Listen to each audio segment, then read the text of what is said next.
Imagine you had $100 million and were scared of being broke. Yeah, that makes absolutely no sense. But if you look at serial entrepreneur Scott Galloway, he feels exactly that. I'm still trying to make a shit ton of money. I still feel financially very insecure. I still worry about a recession becoming a depression, and I'm the guy who lost it again. I don't feel I'm at that point where I don't have financial anxiety. Now here's another example. Take Sam Parr, who founded The Hustle and sold it for $20 million at age 32. Also terrified of losing it all. I felt awesome for a minute, and then I felt shitty where I was like, when I see these world events right now, when I saw whatever happens every 6 months, I'm like, the world's gonna end. Dude, I'm broken. I'm broken. It doesn't matter how much therapy I go to. When it comes to money, I have a scarcity mindset and I'm broken. What is going on here?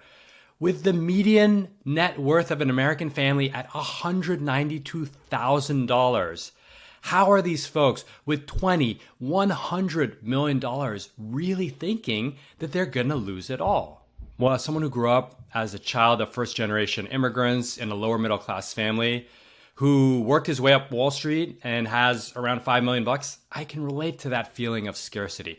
I can relate to that feeling of losing it all. I can relate to that feeling that there's another shoe that's going to drop, and boy, I need to be prepared for that with a big chunk of change. But what's really going on here? I think what people fail to understand is money is so emotional. The rational part of it, the 100 million, the 20 million, can only take you so far. Because at the end of the day, money stands for security, for self-worth, for identity, for pride, for status, and many other emotions. So in this video, we're going to look at the relationship between having money and worry, and we'll go through the pathway of what's enough. We'll look at the diminishing returns of the next dollar. We'll look at that famous Kahneman study of $75,000 bringing you happiness. We'll then look at people who want more and more and try to figure out what's really going on emotionally below the surface. And at the end of the video, we'll wrap with 2 examples of people who made decent money and found what was enough for them and what that means for how they live their lives, how they spend their time, and what they want their legacy to stand for. So let's dig in. Let's start with the relationship between happiness and money. So what we have here is a curve, and we're not going to talk about the absolute dollar amounts, but we do want to talk about the shape. So on the vertical axis, you have happiness and joy. On the horizontal axis, you have money. Now, let's look at the difference between point A and B. The slope of the curve is very steep. And what that means is that any additional dollar makes a big difference on your happiness or your quality of life, right? If you're living paycheck to paycheck and you get a raise or a bonus, it could mean the difference of getting a new car, finding a better place to live, and getting off of food stamps, right? So that jump between A and B is very steep, and we can say the marginal value of the next dollar is extremely high. It brings a lot of joy. Now, obviously, between B and C, that curve starts to flatline, right? And you can use an extreme example to demonstrate this. If you take Jeff Bezos, worth $150 billion, if you gave an extra $10 billion, he probably wouldn't even notice, right? Same thing with Elon Musk, clocking in at $250 billion. If you gave him an extra $44 billion, that's just another Twitter. It wouldn't move the needle on his happiness. So you see the flatlining for each additional dollar. The marginal dollar is close to zero for a multi-billionaire. All right, but now we've got to address the elephant in the room, $75,000. Yeah, that number rings a bell because Daniel Kahneman, the Nobel Prize winner, came up with that research decades ago that said beyond $75,000, your happiness doesn't change. Now, here's the rub. If you live in, say, New York City and are looking to rent a studio apartment in downtown Brooklyn, that'll cost you $3,600 a month for a total of $45,000 a year before taxes. And yeah, that's for 500 square feet. Now, maybe that was the point that Kahneman was trying to make, but you could see very quickly that the cost of living somehow has to impact the happiness that you get from money. Now, it turns out that there were a bunch of critiques on that research, the $75,000 research.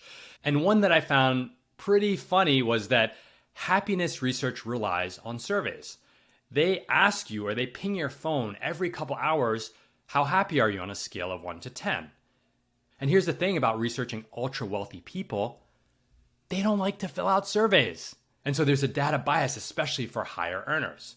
Now, besides the subjectivity of measuring happiness, there are other critiques that it didn't take into account cultural differences, other factors such as health and relationships, and that it was overly focused on short-term happiness as opposed to long-term happiness. And then in 2021, a researcher named Matt Killingsworth came in and said, hey, you know what?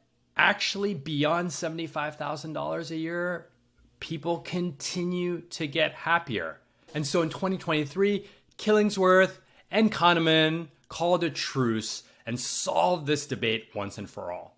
Now, I won't go into the details of the research, but I will reference the conclusion from the blogger Nick Majuli, who runs the site Dollars and Data. Nick's conclusion on this third paper is very similar to the chart that we showed earlier. It says, first, if you are low income and you make more income, your happiness changes. It's second, if you are high income and unhappy, more income does not make you happier. Interesting.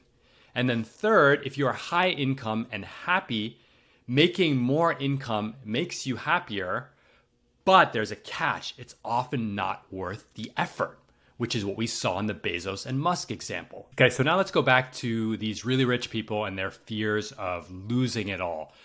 And we're going to talk about that move from point B down to point A, losing it all, the next shoe that's going to drop, which I call the scarcity spiral. And for that, I want to bring up a story about my friend Sam. Sam was a successful VP at a large consumer products company and decided to take a gamble and go work at an early stage startup. He was going to join them as their CFO, and so he left this comfortable, high-status job for the unknowns of the startup life.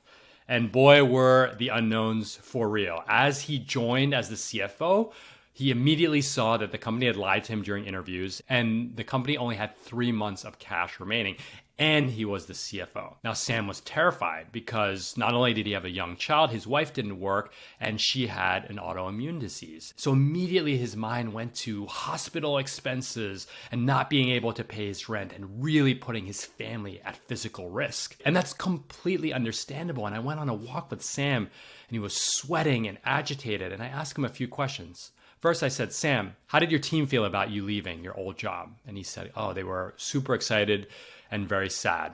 I asked him, did you burn any bridges? He said, absolutely not. They are so happy for me. They're cheering me on. And then I said, if after 3 months you go and ask for your job back, what would they say? Without hesitating, he said they would welcome me back into my old job. Boom. So what was going on there? In the midst of that fear, thinking about his family, his young kid, his wife, the fight or flight reflex kicked in, and all he could see, tunnel vision, was everything that could go wrong, even though there was no way he was going to leave point B. Furthermore, what really was holding him back was shame, embarrassment, that he'd have to go back to his old employer, hat in hand, and say, guys, I fucked up. Can you help me out here? Now, it's important to know that the fear of not being able to pay for your hospital bills and the embarrassment of asking for your old job back are two very different fears, but they get combined in the midst of this scarcity spiral. So now let's look at the other part of the curve. Let's look at from B to C, right? Because I suspect that most of you watching are saying, I'm firmly in point B. But before we look at that, I want to bring up another research paper. So in this example, they asked a bunch of millionaires, how much more money would you need to be a 10 out of 10 on the happiness scale? Now, I'm going to round the results a bit, but they asked people with $1 million, how much would you need to be a 10 out of 10? And they said double. They asked people with $2 million, how much would you need to be a 10 out of 10? They said double. They asked people with $5 million, how much would you need to be a 10 out of 10? Double. And then they asked people with 10 million, how much would you need? Yep, double. So what's going on here? It turns out that going from B to C, you start to run into the limitations of what money can truly bring you. And I often think about this quote that says, money can only solve money problems. And with that quote in mind, let's turn to Maslow's hierarchy, a simple framework that helps us understand what humans truly want in life. Here we have a chart of the famous Maslow's hierarchy. So if we look at the bottom, physiological needs, food, water, warmth, and rest. Can money solve those? Absolutely. Let's move our money icon here. Next up, security and safety. Can money solve that? Absolutely. Let's move our money bags here. All right. Next one, we start to get to psychological needs, belongingness and love. Now, some of you might say, yeah, money can buy love. I don't know about that one, but we're not sure, right? Can money bring belongingness, intimate relationships, and friends? I'm going to put a big shoulder shrug emoji on that one. Now, esteem needs, prestige, and the feeling of accomplishment, right? Can money make you run a marathon? Probably not. We're going to put a shrug on esteem needs as well. And then that gets us to the top, right? Self-actualization. Achieving one's full potential, including creative activities, self-fulfillment, self-actualization, enlightenment, being at peace. Money can help, but there's no way that money by itself can get you anywhere close to self-actualization. So to see what that actually means like in real life, I'm going to turn to the rapper and R&B crooner Frank Ocean with a little assist from Aziz Ansari. I remember one time in my career, I felt like I was doing too much. I felt a little stretched thin, and I ran into Frank Ocean at a party, and I was like, Frank, how do you do it, man? You never do any press, you barely tour, and you only put out your music when you really want to. What's the secret? And he said, man, you just gotta be comfortable making less money, that's all. So what does enough mean in real life? What does it mean when that curve flattens? Let's use one example of my friend Jeremy Walter, who's a financial advisor. He came to the realization of enough when he had young kids, and he saw that people had it backwards. They grinded in their 30s while their kids were young, only to take their foot off the pedal as the kids got older. What he wanted to do was to invert it and give his young kids all the attention and turn the dial back up in his 40s and his 50s. Now, he's a financial advisor, which is a business with high operating leverage, which means with just more marketing, he doesn't actually have to deliver that much service. It scales really well, but still, he wasn't seduced by that. And I want to read what he said about this sacrifice. I don't desire more. I don't want to have the largest advisory firm. I don't want to be the top percentage of income earners. I don't want to be on a Forbes list. He continues, if I did want those things, and there's nothing wrong with that at all, I'd have to do more to get more. I'd have to hire employees. I need additional office space. I need to invest more time and more resources to get more clients, more revenue, and more recognition. So he didn't want to do that, and that pointed him to his enough. I want to point you to another friend on that same side of the flattening of the curve, but with a whole different set of circumstances. He's had offers to buy his digital agency for $50 million. Now, he's definitely at a point of financial enough. Now, here's what Will said. He said, my house is enough, my cars are enough, my kids' private school is enough, my vacation fund is enough, I've seen enough of the world, my rainy day fund is enough, my take my parents on vacation fund is enough, my buy a small house for my in-laws to move near their grandkids is enough. There is no more life-changing money for me. But he still works and shows up every day. Why?